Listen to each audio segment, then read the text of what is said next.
So in this example, we need to solve again. Okay, so when it asks you to solve, you're trying to find the unknown, right? The variable. If you notice, we have a bunch of fractions here, and we have this variable x. What number can I put in front of x that won't change it? What can I multiply anything by that never changes the answer? 1. Good. How do I write 1 as a fraction? 1 over... 1 over 1. Right. This might make it easier for you to visualize because what we want to do first is find what? Lowest... Oh, the lowest common denominator. Yeah, this is one way you can do it. We want to find the lowest common denominator so we can get rid of our fractions, right? Because 4. So the lowest common denominator is 4. I'm going to multiply this by 2. That is already a 4, so that stays. Multiply this by 4 and this by 2.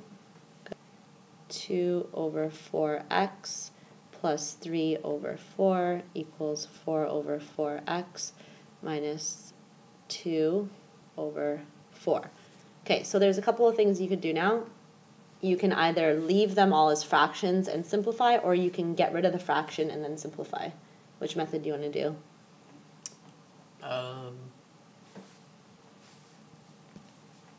You want to remove the fraction then. Okay, yeah. So if I multiply by 4, it cancels out. So you're going to multiply everything by 4 to get rid of the denominator.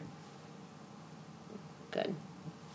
Okay, so we'll rewrite this without our denominators. So 2x plus 3 equals 4x minus 2. Now it looks much easier to simplify. We have 2x is on the left side.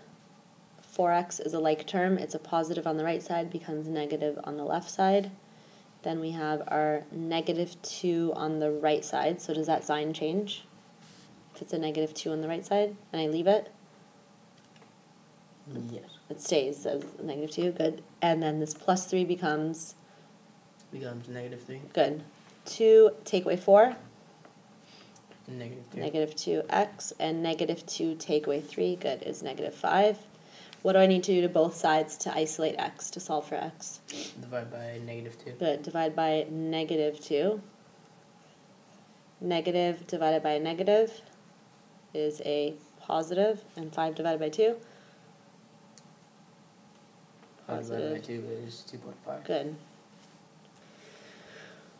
First thing we did was we made this a fraction, so 2 divided by 1 is the same as 2, and then you found a common denominator, which was 20. So you multiplied this by 5 to get 20, and you have to multiply the numerator by 5.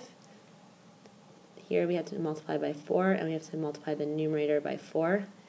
And I was glad you were able to remember that you're multiplying 5 times each term, right, for the numerator.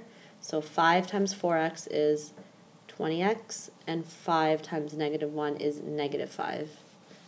And it was all of that over 20 plus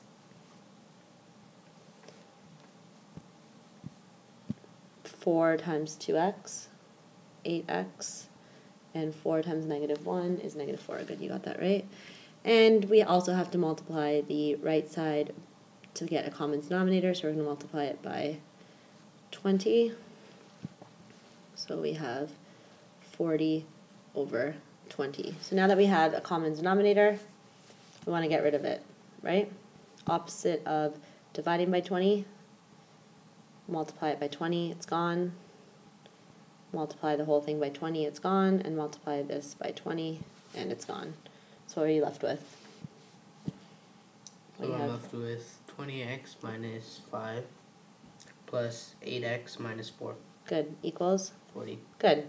Now we can simplify this and isolate our variable. So we have to look for like terms. So 20x Good. plus 8x. Good. And why didn't we change the plus 8x? Why didn't we change the sign? Because it's not on the right side. Yeah, they're both on the same side. We're just putting them together. We're not moving them around. What's on the right side? 40. Good.